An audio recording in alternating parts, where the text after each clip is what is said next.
आणि आता थेट जाऊयात दिल्लीला, जिथे एनडीटीव्ही नेटवर्कचा एनडीटीव्ही युवा या विशेष कार्यक्रमात या सोहळ्यामध्ये आपण देशभरातल्या विविध क्षेत्रात दैदिप्यमान कामगिरी करणाऱ्या युवकांना भेटणार आहोत.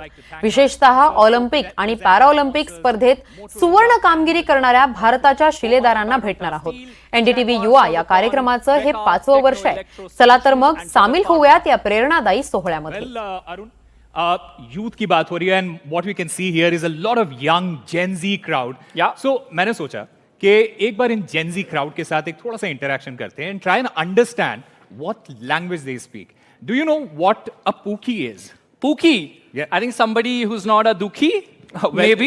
Well, let's start by asking these guys and try and understand what this means. Sure. Let me go यहाँ बीच में and oh, so many young fresh faces. Come on, खड़े हो जाओ. आओ. क्या नाम है आपका? मयंक के लिए तालियां बजा दो यार पहले.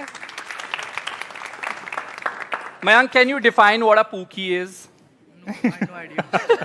You have no idea. Anybody else who wants to try? Well, who all know what a pookie is? Well, we have somebody back there. Yeah. यार प्यार से लड़कों को पूकी बोलते हैं. आप एक बात बताइए, हम दोनों में से आपको पूकी कौन लग रहा है ज्यादा? Okay, Osama, you win there. Thanks. What's your name? Harshita. Harshita, I'll see you in a short while. Okay, but then if one of you can teach us any Gen Z lingo. Anybody? कोई हाँ बताइए. डेलुलू. Delulu is the only Oh. Sululu. Yeah. जिन्हें नहीं पता Delulu क्या है वो बता दीजिए क्या है. डेलूशनल. Yes. But why this short form of delusion? I This think- is what I want to understand from all of you here. Why do you Why are we making words short here? Anyone? Although I This think is the that's Gen Z language is what you're saying. although This is the Gen- I think that's a problem with every generation. We also did it, right? LOL, ROFL. Yeah. Yeah. SAS, Riz, all of these are short form, and short form content is also ruling. But this one is going to give you the fun and thrill of short form content, but it is going to be long. So be patient with us, ladies and gentlemen. Well, today, the first session that we are going to have, it's going to be a very special conversation. And I would like to call upon the stage my friend, my colleague, Vedant Agarwal, to please take it off. Give it up for Vedant, guys. Thanks, Osama. And to begin with, well, who better than the man who stole many hearts in those final frantic moments of India's performance at the Paris Olympics. Shamsher Singh is here with us. I'd like to call him up on stage. He is really the man of the moment, and we've all seen him kill it with that last shot of his. Shamsher bhai, thanks very much for being with us. And well, as I was mentioning, sir, please have a seat. As I was mentioning, he is the man who really killed it with that last shot of his in the semis, those frantic final moments. But Shamsher भाई, मैंने कहीं पढ़ा कि अभी recently आप ये इस सोच में हैं तब से कि अगर वो शॉट टारगेट हिट कर गया होता तो क्या हुआ होता. ये बहुत एक इंटरेस्टिंग बात है, क्योंकि ये एक एक्चुअल स्पोर्ट्समैन स्पिरिट दिखाता है कि you were not happy with that last shot. You thought कि अगर ये टारगेट हिट कर जाता तो क्या होता. उसके बारे में थोड़ा बताइए और थोड़ा सा relive those moments for us. देखिए, सबसे पहले तो मैं थैंक यू करना चाहता हूँ एनडीटीवी का और यहाँ पे इनवाइट करने के लिए. उस मोमेंट में सबसे ज़्यादा दुख एक प्लेयर को ही हो सकता है, जैसे ऑडियंस को होता है, सभी फैंस को होता है कि वो बीच में चला जाता, जहाँ गोल में चला जाता तो हम ड्रॉ कर जाते, स्ट्रोक्स पे जीत जाते. बट मैंने तो वही कोशिश की थी कि अपना बेस्ट देने की कोशिश की थी उस मोमेंट में कि लास्ट सेकंड चल रहे हैं, अगर कुछ मैं मेक इट हैपन कर पाऊँ टीम के लिए. बट वो अनफॉर्चुनेटली नहीं हुआ, तो वो हमेशा एक मन में रहता है. बट स्पोर्ट्स एक ऐसी चीज़ है कि आप ओलंपिक लेवल पे अगर खेल रहे हो तो वो आपको बहुत चीज़ें सिखाती भी है, क्योंकि नेक्स्ट मैच आपका ब्रॉन्ज मेडल मैच है. और अगर आप उसी चीज़ को लेकर मन में बैठ जाओगे कि नहीं हुआ, ये हो सकता था, तो फिर आप अगली नेक्स्ट मोमेंट में कभी भी फोकस नहीं कर पाओगे. और इसमें मेरी टीम ने बहुत ही मेरा साथ दिया. एक यूनाइट होके हमने नेक्स्ट मैच में फोकस किया कि जो भी हो गया वो ख़त्म है यहाँ पे लास्ट सेकंड से. ये भी एक बहुत बड़ी बात है कि लास्ट सेकंड में आप शॉट ले रहे हो, ये नहीं सोचा कि बाहर जाएगा, जहाँ हाइड नहीं हुआ उस मोमेंट्स में. मैं आगे आया और शॉट लिया, और ये मेरे लिए एक बहुत ही प्राउड मोमेंट रहेगा। और हमेशा जो मैंने आपको बताया कि सेटिस्फाई तो हम उस मोमेंट में कोई भी नहीं होता, मैं भी नहीं था, बट ये कि अगर नेक्स्ट मैच में हमने अच्छा किया और ब्रॉन्ज मेडल लेके आए, वो बड़ी और बात है। एक बात जो आपके लिए काफ़ी आपके पीयर्स ने कही है, आपके टीममेट्स ने भी कही है कि यहाँ पर ये बड़े शाय नज़र आ रहे हैं, लेकिन जब आप फील्ड पे होते हैं तो एक दूसरा ही अवतार नज़र आता है। इसके बारे में थोड़ा बताइए कि मतलब on and off field you are a relatively shy person, you like to be with your self, आप अपने चिंतन मनन कुछ कुछ करते रहते हैं, लेकिन फील्ड पे एक अलग ही इंसान देखने को मिलता है। जी, जैसे आपने कहा मैं थोड़ा इंट्रोवर्ट हूँ बाहर की लाइफ में, बट ये है कि जब आप फील्ड में होते हो तो आपकी बहुत सारी ड्यूटीज़ होती हैं, रिस्पॉन्सिबिलिटीज़ होती हैं, तो उसको आपको प्रॉपरली करना ही पड़ता है। और ऐसा नहीं है मैं ऑफ द फील्ड थोड़ा इंट्रोवर्ट हूँ, बट ऑन द फील्ड मुझे इतनी अंडरस्टैंडिंग है गेम की, और ये गेम ही एक कम्युनिकेशन की गेम है। जब आपके पास बॉल नहीं होता तो आप कम्युनिकेट करके ही एक दूसरे की हेल्प कर पाते हो। तो वो ऑन द फील्ड तो ऐसा कोई इशू नहीं है कि इंट्रोवर्ट का, बस ऑफ द फील्ड जब बाहर होते हैं तो अपना अपना नेचर होता है, तो मेरा थोड़ा वैसे है। जी, और एक बहुत दिलचस्प बात यह है कि आप ये इस बार के ओलंपिक स्टिंट में आपको काफ़ी अप्रिसिएशन मिल रहा है, लेकिन ये आपका सेकंड सक्सेसिव ओलंपिक विन ही कह लें एक तरीके से इसको। तो इस जर्नी के बारे में थोड़ा हमको बताइए, क्योंकि we don't know the man behind the all the glitz and glamour and the appreciation. इसके पीछे बहुत मेहनत लगती है, और मैंने आपके बचपन के बारे में पढ़ा, आपके टीनेज ईयर्स के बारे में पढ़ा, काफ़ी मुश्किल भी रही है जर्नी, शुरुआत खासकर। जी, शुरुआत में सभी स्पोर्ट्स पर्सन सभी अपने अपने स्ट्रगल्स करके आते हैं। स्ट्रगल नहीं बोल सकते, वो जर्नी होती है एक, कि आप जर्नी जैसे भी करके आते हैं।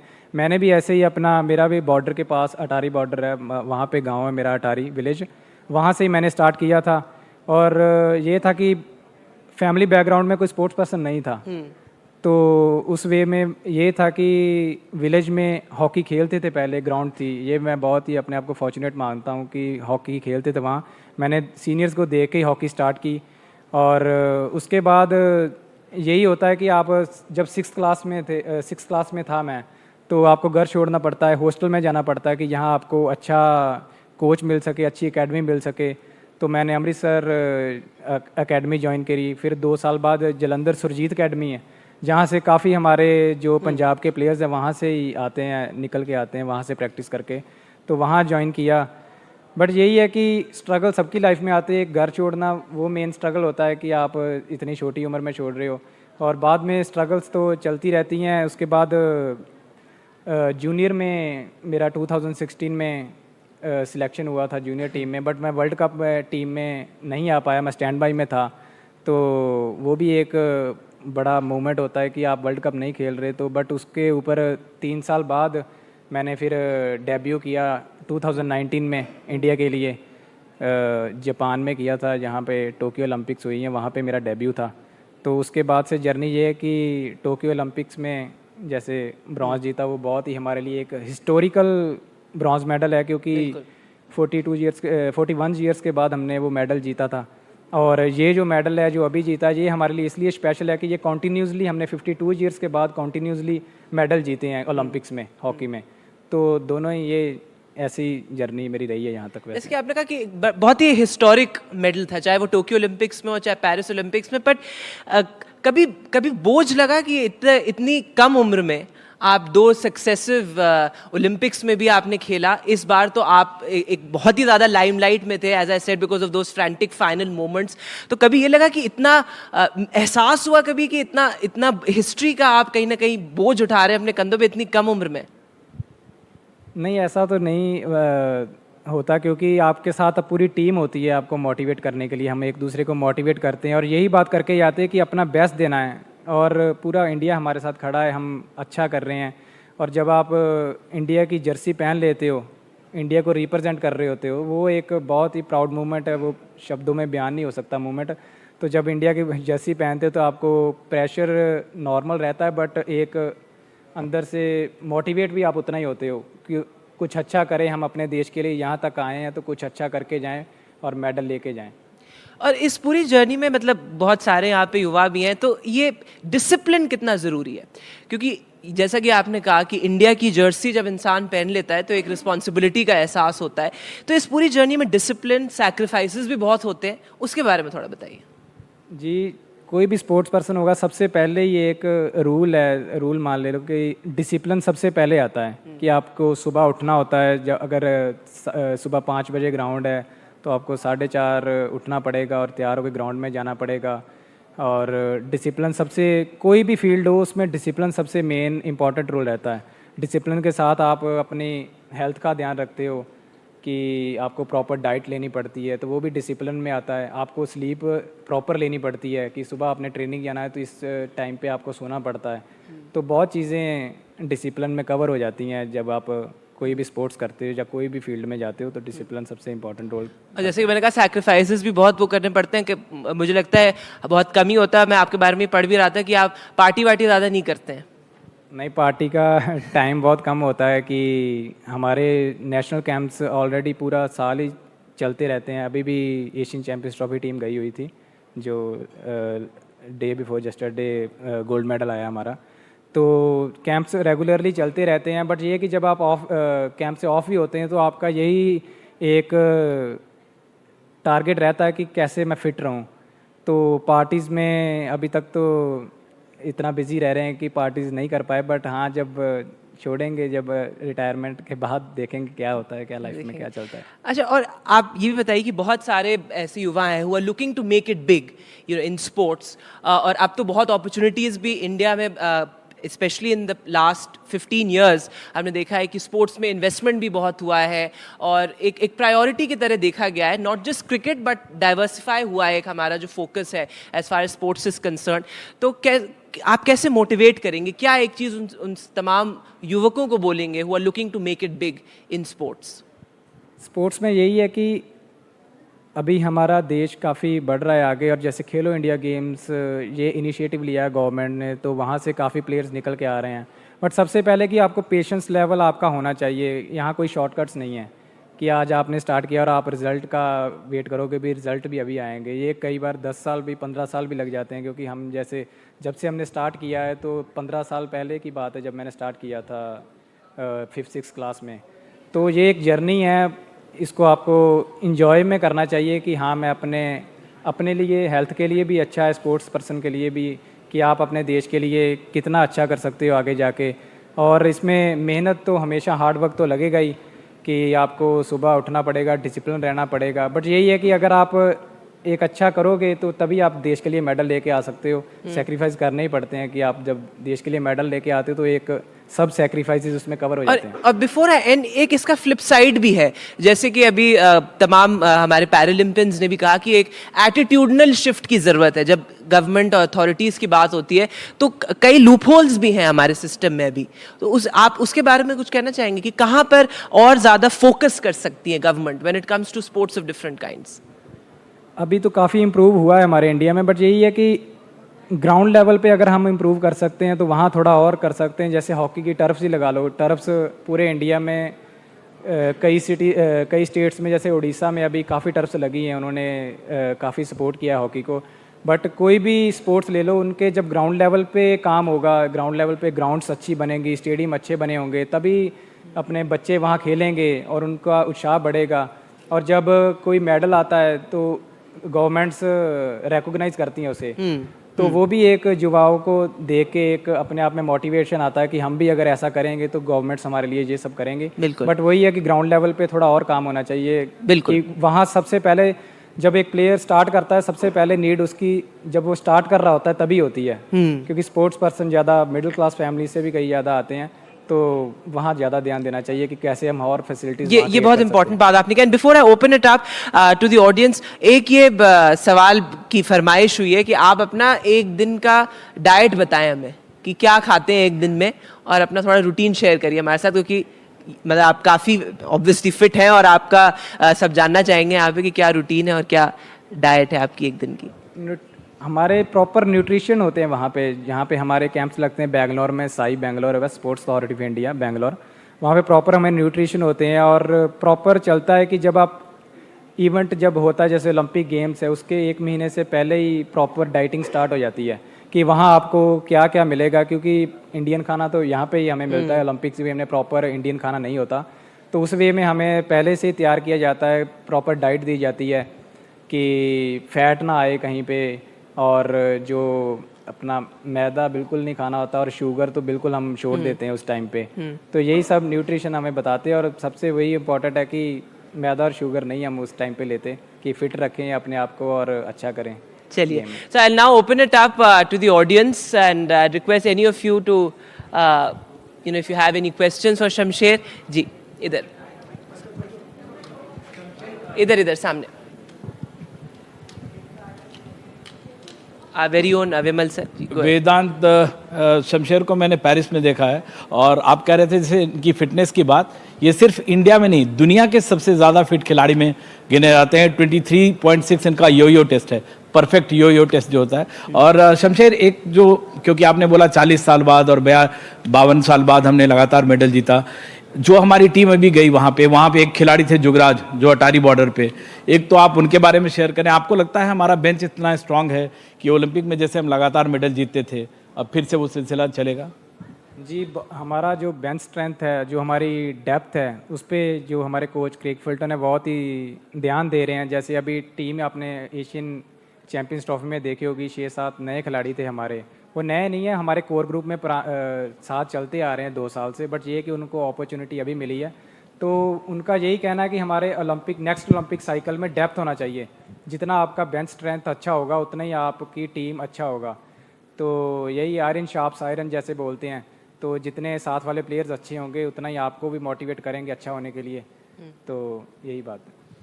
थैंक यू विमल सर, आपने अच्छा ट्रिविया भी दिया हमको शमशेर के बारे में। Anybody else would like to ask a question? Alright, इधर जी, गो अहेड। या first of all to congratulation Shamsher. और मैं भी हरियाणा से आता हूँ और आप पंजाब से आते हैं, यू टोल्ड कि आप बॉर्डर एरिया से आते हैं। सो पंजाब के अंदर एक बहुत बड़ा इशू रहा यूथ को लेकर, आप भी युवा हैं वहाँ पे, बहुत बड़ी मास लेवल पे जो यूथ है वो माइग्रेट होता है फॉरेन इलीगल वे से। और दूसरा ड्रग्स का भी एक काफ़ी आपने देखा, जो युवा हैं काफ़ी नशे की लत का शिकार हैं। तो आप भी युवा हैं और आप भी एक पंजाब के बॉर्डर एरिया से आते हैं, तो क्या कभी आपने भी ये इश्यू देखा है आपके गांव में या फिर आपके एडजेसेंट एरियाज में? जी, देखा था, बट अभी काफ़ी इम्प्रूवमेंट्स आ रही है ड्रग्स के मामले में, जैसे आप बोल रहे हो, तो काफ़ी बहुत ज़्यादा इम्प्रूवमेंट्स आ रही है। हमारी पुलिस की तरफ से भी काफ़ी इनिशिएटिव्स लिए जा रहे हैं। बट ये है कि ड्रग्स से आप तभी छूट सकते हो अगर आप स्पोर्ट्स करोगे, तो आपका ड्रग्स की तरफ ध्यान ही नहीं जाएगा। तो मैं अपने विलेज की जैसे बात बताऊं कि टोक्यो ओलंपिक्स के बाद हमारे विलेज में ही 150+ बच्चे अभी खेल रहे हैं, खेलना स्टार्ट कर दिया है उन्होंने, कि मेडल दे के, जैसे गवर्नमेंट ने हमें रिकॉग्नाइज़ किया, उनमें भी एक मोटिवेशन आता है कि हम भी स्पोर्ट्स चूज़ करें और अपने देश का नाम रोशन करें। तो अगर स्पोर्ट्स आप चूज़ करते हो तो मुझे नहीं लगता कि ड्रग्स की कभी भी प्रॉब्लम आ सकती है, और पंजाब उस तरफ बढ़ रहा है अभी। ये बहुत इंटरेस्टिंग और अहम सवाल आपने पूछा, thank you. Anybody else from that side? Okay, there please go ahead. Shamsher ji, मैं आपसे कहना चाह रहा हूँ कि यहाँ काफ़ी फीमेल्स जो महिलाएं हैं, शख्सी शरण जो हमारे यहाँ बैठी हैं, तो उनके लिए क्या आप कुछ कहना चाहेंगे कि वो भी स्पोर्ट्स में आगे बढ़ें और उसमें देश का नाम करें? क्योंकि यहाँ काफ़ी महिलाएं भी हैं, फीमेल्स भी हैं, तो आप उसके लिए कुछ बोलें। जी, फीमेल्स आपने स्पोर्ट्स में बहुत अच्छा कर रहे हैं ऑलरेडी। जैसे मनु भाकर देख लो, आपने 2 मेडल्स हिस्ट्री में पहली बार हुआ कि किसी फीमेल स्पोर्ट्स वुमेन ने लिए हैं। तो ऑलरेडी वुमेन्स बढ़ रही हैं अपने स्पोर्ट्स में। बट यही है कि और आगे आए तो और आइकन्स हमारे स्पोर्ट्स में जो मिलेंगे उनको देख के मोटिवेट होंगे। तो मुझे नहीं लगता कि ऐसी कोई प्रॉब्लम है, क्योंकि अभी पेरिस ओलंपिक्स में 50-50 रेशो था हमारा, बॉयज़ और गर्ल्स का, वुमेन और मेन का 50-50 रेशो था। दिस इज फॉर द पहली बार ऐसा हुआ है कि 50-50 रेशो, पहली बार ऐसा हुआ कि 50-50 रेशो। तो ऐसा कोई इशू है नहीं कि वुमेन कोई कम कर रहे हैं लड़कों से, बल्कि ज़्यादा ही कर रहे हैं अभी। तो जी, आप भी सवाल पूछना चाहते हैं? जी, गो अहेड।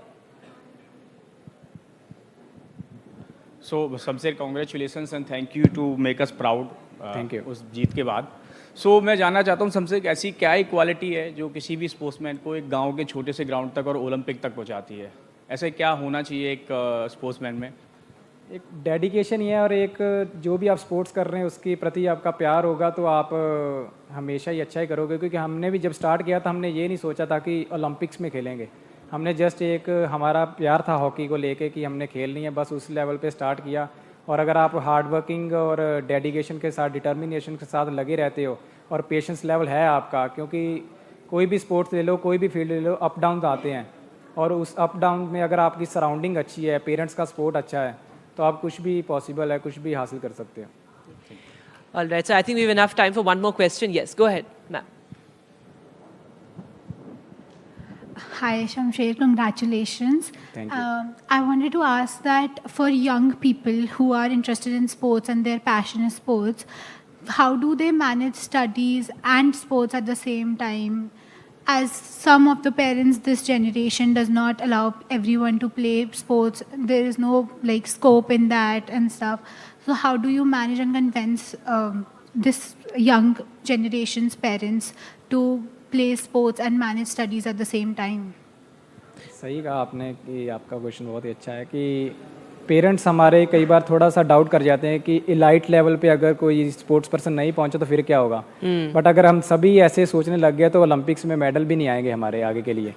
बट यही है कि पेरेंट्स को सपोर्ट करना चाहिए। अगर कोई स्पोर्ट्स किसी को इंटरेस्ट है स्पोर्ट्स में तो पेरेंट्स को सबसे पहले सपोर्ट करना चाहिए, उसकी कैपेबिलिटी देखनी चाहिए कि अगर वो अच्छा कर रहे हैं, 2-3 स्पोर्ट्स खिलवानी चाहिए कि कौन सी में उनका इंटरेस्ट है। और आपके पेरेंट्स से मेरा ख्याल है हमेशा आपको सपोर्ट किया शुरू से ही? सबसे पहले ही सपोर्ट पेरेंट्स से ही आता है, फिर कोचेज़ का आता है। तो अगर पेरेंट्स मुझे लगता है कि सपोर्ट करेंगे और सब अचीवेबल है कि अगर आप हार्ड वर्क और डेडिकेशन के साथ कुछ भी कर रहे हो तो ज़रूर आपको जो भी आपका गोल है वो हमेशा अचीव होगा। All right. In fact, Osama, our very own sports Shamsher heartthrob. भाजी, क्योंकि बहुत सारे बहुत सीरियस सवाल कर लिए थे लोगों ने, तो मैंने सोचा कि थोड़े से हल्के फुल्के सवाल आपसे कर लूं। हमारे कप्तान साहब जो हैं हरमनप्रीत सिंह, उनका निकनेम सरपंच है, उनको सरपंच बुलाते हैं। आपका कोई निकनेम है? नहीं, मेरा शमशेर ही है मेरा निकनेम भी ना।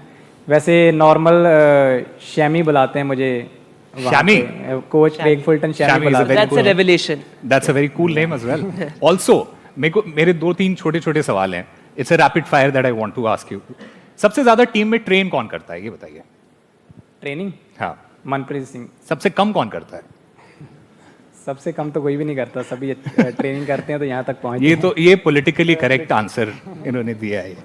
अगर आपको कोई आप बहुत ही फिट हैं, आपका फिटनेस रिजीम जो है वो बहुत ही स्ट्रिक्ट है, बट कभी ऐसा होता है कि आपको कभी मन किया कि थोड़ा सा चीट मील कर लेते हैं? कई बार हो जाता है मन चीट मील का, और पिज़्ज़ा खाना मुझे पसंद है तो कई बार हो जाता है। वो लास्ट संडे जैसे हो गया चीट मील में। लास्ट संडे खाया आपने? लास्ट संडे अभी फ्री था ना थोड़ा। राइट। वन फाइनल क्वेश्चन, अगर हॉकी के अलावा आपका कोई एक ऐसा फेवरेट स्पोर्ट्स पर्सन जिसको आप देखते हैं, that you look up to him, कौन है वो? Sports person Cristiano Ronaldo. Cristiano Ronaldo. Yeah. Fantastic. I think that's a great note to end the session on. Thanks very much, Shamsher ji, Urf Shami.